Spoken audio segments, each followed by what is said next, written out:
Oi, eu sou a Steph e hoje, na sessão de domingo, eu vou comentar sobre um clássico natalino, mas não é um clássico natalino qualquer. Todo ano eu tento selecionar um filme natalino um pouquinho fora do normal, uma coisa ali diferente.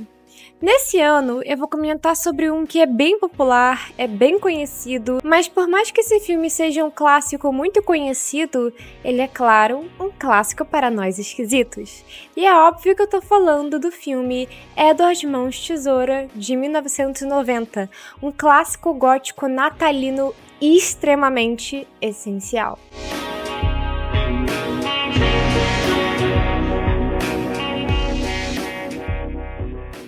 Se você é o tipo de pessoa que já cresceu sendo meio esquisito, muito provavelmente você já assistiu esse filme.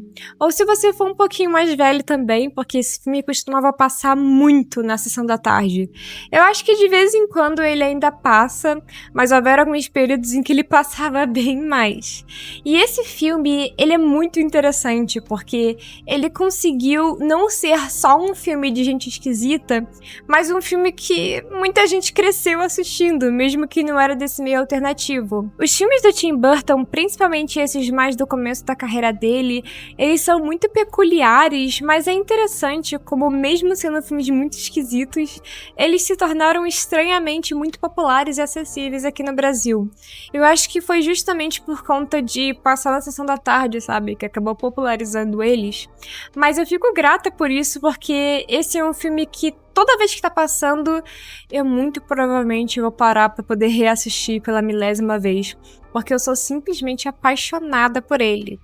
É um filme que teve um grande impacto pra mim quando eu assisti pela primeira vez. Eu chorei quando eu assisti pela primeira vez. E se eu assistir ele num dia em que eu estiver mais sentimental, é muito provável que eu chore de novo. Isso porque Edward Mãos de Tesoura, ele pega várias inspirações diferentes. Ele não é apenas um filme natalino. Na verdade, esse filme, ele é quase que uma adaptação, uma inspiração um pouco esquisita. Não que a obra original não seja esquisita, mas um pouquinho mais esquisito, um pouquinho Tim Burton, anos 80, de Frankenstein. Já que o Edward é uma criatura, só que diferente da criatura de Frankenstein, o Edward, ele estava sendo criado com amor, sabe? O criador dele tinha essa atenção, esse cuidado com ele, porém, infelizmente, o criador dele morre antes de terminar. Então o Edward, ele ficou inacabado, ele tem essas mãos de tesoura, e como ele foi criado por um criador que era mais amoroso e tal, ele carrega uma inocência muito especial, sabe? A visão dele no mundo é muito diferente. E o filme, ele brinca com essa coisa de sociedades mais conservadoras, mais tradicionais, aquela coisa colorida, mas que na verdade não é tão colorida assim. A cidade em que o filme se passa parece ser perfeita, com casas todas coloridas, e todo mundo ali parece ter uma vida bem, sabe? Aquele sonho americano.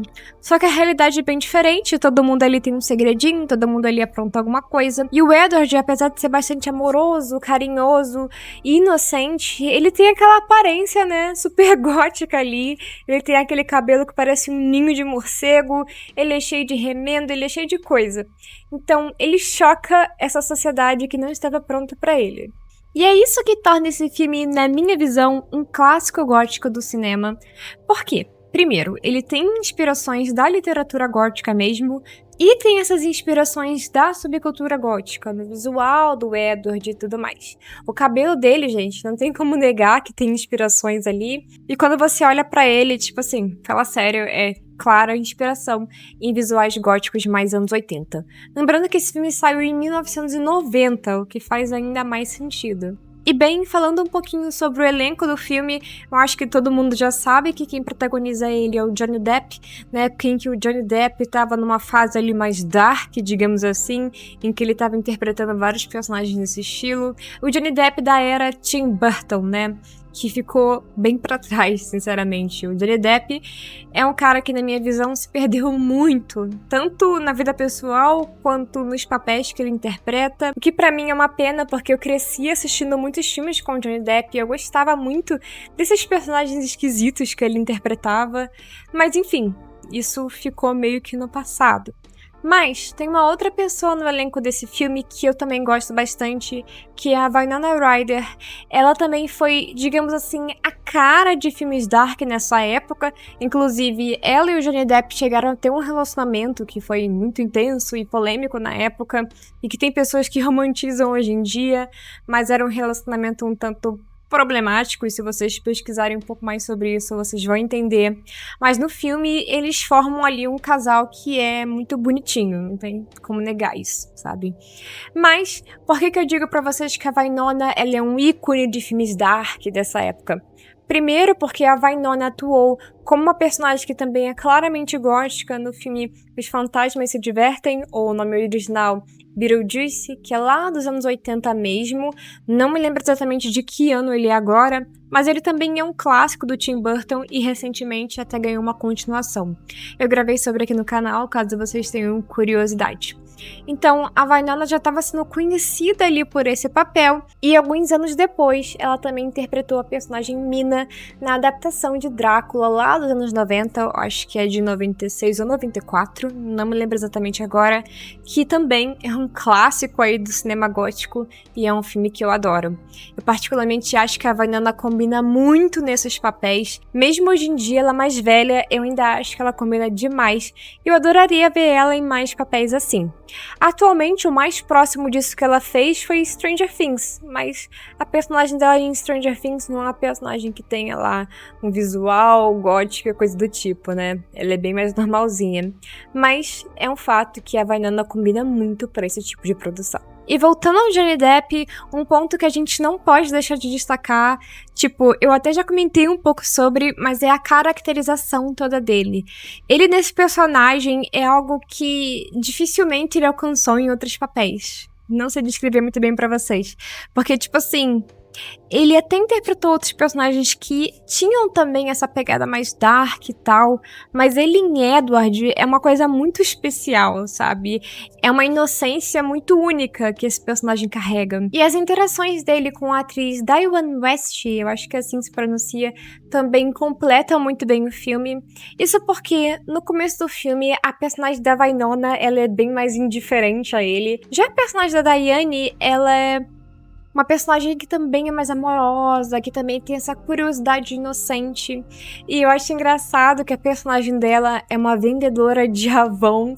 E é engraçado pensar que a Avon é uma coisa que existe há bastante tempo. Inclusive, nessa época, a Avon era bem mais legal do que é hoje em dia.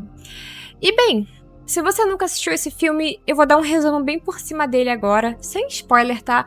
Só, tipo assim, uma introdução, porque eu já falei um pouco, né? Mas agora eu vou explicar de uma forma mais simples. Então, como eu disse a vocês, o Edward, ele foi criado, tem essa coisa meio Frankenstein, mas o criador dele morreu.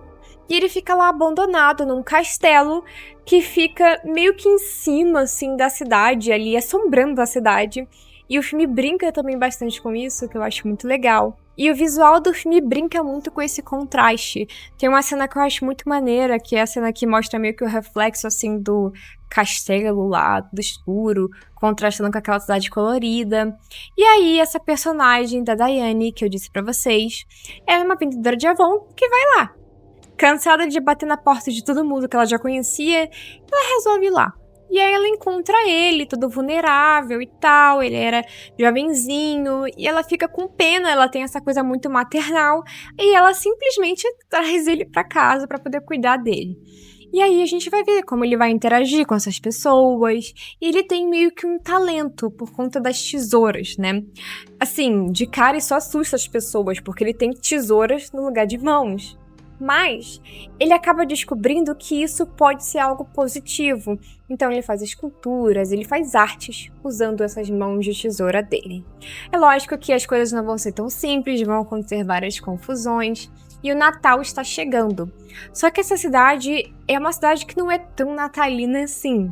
Digamos que ela é uma cidade que quase sempre tem ensolarado. E eles nunca tinham presenciado um Natal com neve, aquela coisa mais clássica. Será que essa loucura toda que tá acontecendo na cidade vai mudar isso? Aí vocês têm que assistir o filme para poder descobrir. O que eu garanto a vocês é que esse é um filme muito sensível, muito bonito, e eu amo muito esse filme, de verdade mesmo. Eu recomendo muito que vocês assistam. Até me admira pensar que alguém não assistiu esse filme ainda, porque ele é bem conhecido, né? Ele é realmente um clássico dessa época. E assim, gente, ele realmente vale muito a pena. Pra ser sincera com vocês, todos esses filmes mais antigos do Tim Burton, esses filmes anos 90 pra trás, principalmente, eles são muito mágicos, eles são muito criativos visualmente. E é uma diferença muito grande, sabe, do Tim Burton pra aquela época, pra ele hoje em dia.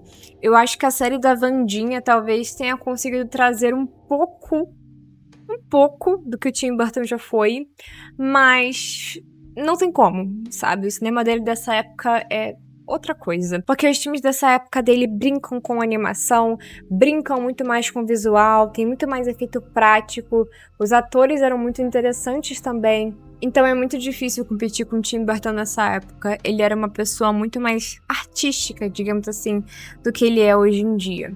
Hoje em dia, principalmente na década passada, as obras dele foram bem mais preguiçosas. Elas até têm alguns pontos que eu acho legais, principalmente visualmente. Tipo assim, Sombras da Noite. É um filme que muita gente não gosta, mas eu confesso a vocês que eu gosto. Ele é brega, ele é esquisito, não necessariamente no sentido bom da coisa, mas eu gosto. Tipo, eu sei que muita gente não gosta. Agora você pega outros filmes, tipo a adaptação de Dumbo. Ok, sabe, é um filme ok. Mas é isso. Deixa eu pensar. Também teve aquele outro filme dele com a Ella Purnell, que eu me esqueci o nome, um que se passa, acho que num orfanato, que tem algumas coisas visuais legais, tipo o sapato que a Ella Purnell usa no filme, mas é isso. Não é algo que você lembre, tipo, eu não consigo lembrar do filme. Eu lembro um pouco do visual. Então é interessante como esses filmes mais antigos dele, eles realmente eram mais memoráveis. E é por isso que vale muito a pena assistir. São filmes que fazem com que você se sinta muito criativo assistindo, principalmente pra quem é gótico ou alternativo, quem gosta dessas coisas estranhas de uma forma geral. E só pra poder concluir, É das Mãos de Tesoura não é apenas um clássico natalino esquisito.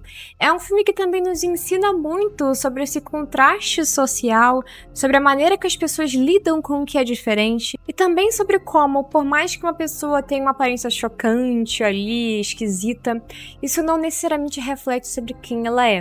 É um filme que realmente considero como essencial. Eu acho que eu já falei isso 1 zilhão de vezes, mas de fato ele é um filme que vale muito a pena assistir. Então, se você nunca assistiu, por favor, vá assistir. E pode assistir ele dublado, porque a dublagem dele é muito boa. Eu gosto bastante.